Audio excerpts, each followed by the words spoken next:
ரட்சகராகிய இயேசு கிறிஸ்துவின் நாமத்தினாலே உங்களுக்கு என்னோட அன்பின் வாழ்த்துக்கள். இன்றைய நாள் தியானத்துக்காக தெரிந்து கொள்ளப்பட்ட வேத வசனம் எரேமியா தீர்க்கதரிசன புஸ்தகம் 15வது அதிகாரம் 21வது வசனம்.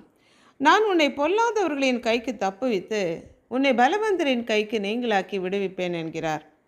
ஆண்டவராகிய தேவன் எரேமியாவிடம் பொல்லாத துன்மார்க்கருடைய கைக்கு உன்னை தப்புவித்து பலவானாக இருக்கிற ஜனங்களுடைய கரங்களிலிருந்து உன்னை விடுவிப்பேன் என்று ஆண்டவர் சொல்லுகிறார். எப்படி தப்புவிப்பேன் என்று சொல்லுகிறார்?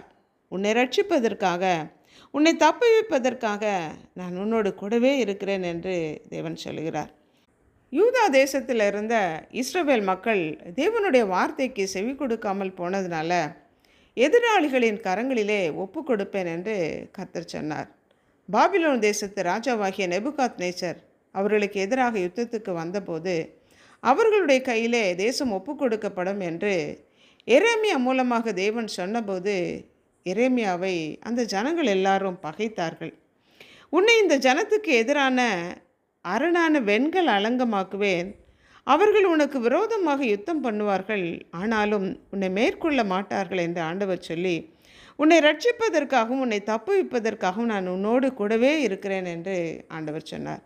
தேவன் சொன்ன வார்த்தைகளை கேட்டு அதன்படி நடக்கும்போது அதனால் வருகிற எல்லா பிரச்சனைகளிலிருந்தும் கர்த்தர் நம்மை விடுவிக்கிற தேவனாக இருக்கிறார். 1வது அதிகாரம் 8வது வசனத்தில், நீ அவர்களுக்கு பயப்பட வேண்டாம், உன்னை காக்கும்படிக்கு நான் உன்னோடு கூடவே இருக்கிறேன் என்று தேவன் சொன்னார். கர்த்தர் நம்மோடு கூடவே இருக்கிற தேவன், நம்மை விட்டு விலகாத தேவன், நம்மை மறக்காத தேவன். கர்த்தர் ஆபிரகாமிடம், நான் உன்னை பெரிய ஜாதியாக்கி உன்னை ஆசிர்வதித்து உன் பெயரை பெருமைப்படுத்துவேன், நீ ஆசீர்வாதமாக இருப்பாய், உன்னை ஆசீர்வதிக்கிறவர்களை ஆசீர்வதிப்பேன், உன்னை சபிக்கிறவனை சபிப்பேன், பூமியில் உள்ள வம்சங்கள் எல்லாம் உனக்குள் ஆசீர்வதிக்கப்படும் என்று சொன்ன தேவன் ஆபிரகாமின் தேவனாக, ஈசாக்கின் தேவனாக, யாக்கோபின் தேவனாக, இதுவே தலைமுறை தலைமுறைக்கும் என்னுடைய பேர் பிரஸ்தாபம் என்று சொல்லி இருக்கிறவராகவே இருக்கிறேன் என்று மோசேயிடம் தேவன் சொன்னார். இருக்கிறேன் என்பதே அவருடைய பெயர். மோசேயோடு கூடவே இருந்து இஸ்ரவேல் ஜனங்களை வழிநடத்தின தேவன் யோசுவாவோடு கூட இருந்தார். அவருடைய பிள்ளைகள் ஒவ்வொருவருடனும் கர்த்தர் கூட இருந்து கிதியோனோடு கூட இருந்து வழிநடத்தினார். இந்த தேவன் சொல்லுகிறார், நான் உன்னை பொல்லாதவர்களின் கைக்கு தப்புவித்து பலவந்தரின் கைக்கு உன்னை நீங்களாக்கி விடுவிப்பேன், உன்னை ரட்சிப்பதற்காக உன்னை தப்புவிப்பதற்காக உன்னோடு கூடவே இருக்கிறேன் என்று தேவன் சொல்லுகிறார். இந்த 10 மாதங்கள் நம்மோடு கூட இருந்து நம்மை பாதுகாத்த தேவன் இந்த 11வது மாதத்திலேயும் இந்த வருடம் முழுவதிலும் நம்மளோடு கூடவே இருந்து நம்மை பாதுகாத்து வழிநடத்துகிற தேவனாக இருக்கிறார்.